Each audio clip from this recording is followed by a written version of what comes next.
What if I told you I was this close to being on Netflix's asterisk Squid Game? The challenge asterisk. No, seriously. I almost made it to the final round of casting, and it all started with a super random, kinda sketchy pop-up event in Los Angeles. Trust me, you won't believe what happened.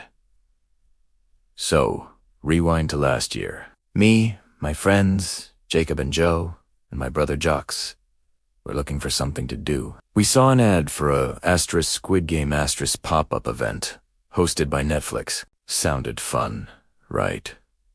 We hopped in an Uber, and it dropped us off in this weird, industrial back alley in LA. I'm not gonna lie. For a second I was thinking, is this where they actually filmed the show?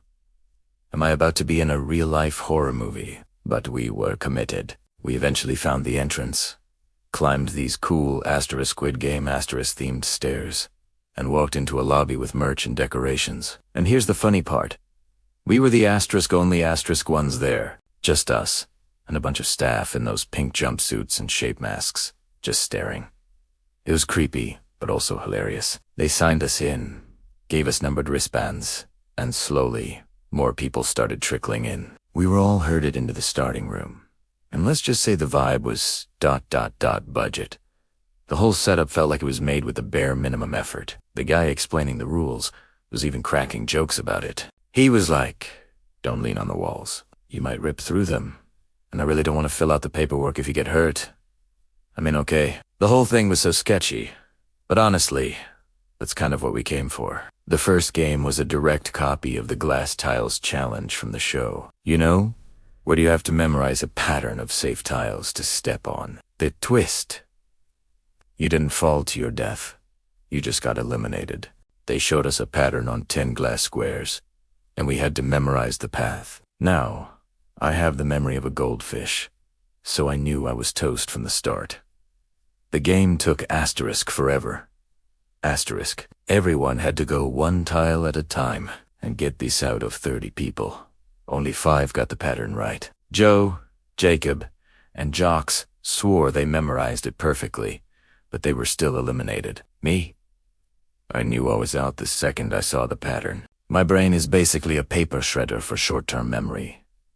But here's the kicker. For the first 4 challenges, no one asterisk got eliminated. Netflix knew people would be furious if they paid $40 just to get kicked out in the first 5 minutes.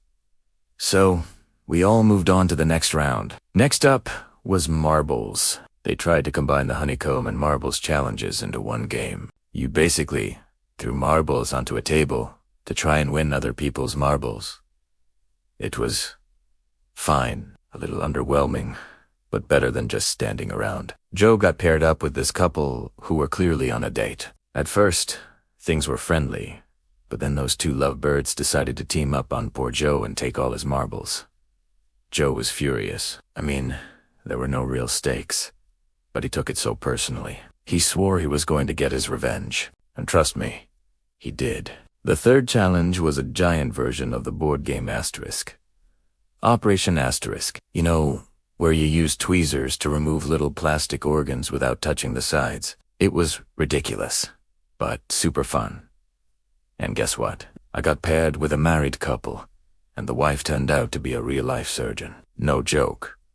She literally cracked her knuckles and then just took over. Our team finished first because, well, we had a pro. Meanwhile, Joe and Jocks were struggling, and Joe, still fuming about the marbles, was ready to fight anyone who even looked at him funny. Now, things were about to get real. The fourth game, Battleship, was the first one where people could actually be eliminated. We were split into 2 teams, and we had to play this twisted version of Battleship where you sink your opponent as prop boats scattered around the room. But here is where it got wild. The staff member on our side was being asterisk. Extremely asterisk. Helpful. At first, he'd give vague hints, like, oh, if they have a 4-tile boat, maybe try these areas. But by the end, this guy was straight up telling us exactly where to shoot. He really wanted us to win. We blasted through the game in no time, and the remaining 15 of O's mobbed on. Alright, now for the game everyone was waiting for. Red light, green light, But of course, they had to add a twist. There were giant gift boxes everywhere to act as obstacles. I was wondering how they'd track our movement, but then I realized the wristbands they gave us had sensors in them. They were watching every twitch. I focused so hard on keeping my wrist perfectly still that I didn't even realize I was the first one across the finish line. But the tracking system wasn't perfect. Jacob and Jocks were eliminated for supposedly moving, even though they were frozen solid. It was frustrating, but I had to keep going. And then it got intense. Joe was doing great, but right as he neared the finish line, he decided to sacrifice himself. He deliberately bumped into the two people who ganged up on him during the marbles game, taking them all down with him. It was petty, yes, but oh so satisfying. Joe had finally gotten his revenge. The final game was completely absurd. It was an egg-on-spoon race, but with a twist. We had to balance a fake egg on a spoon while trying to attack each other and knock their eggs off. The rules were a little vague, and it was just chaos. Everyone was trying to dodge and weave while swiping at each other's spoons. I just tried to stay low-key, avoiding the main brawl. Finally, it was down to just two of us. It was me and one other guy. The crowd that was watching started chanting, "Get the girl, get the girl."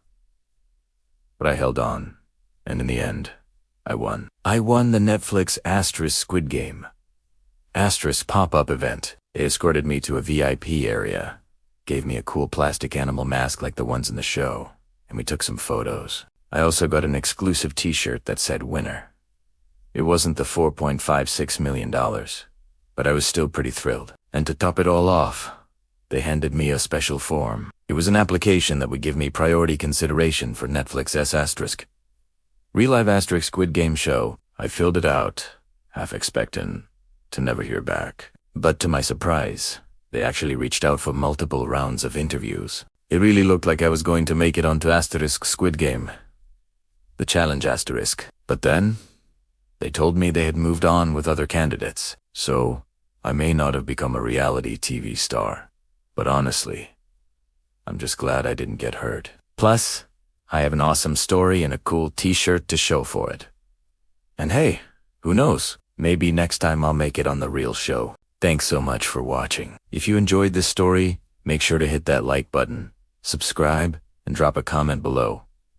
Let me know if you would ever try something like this. See you in the next one.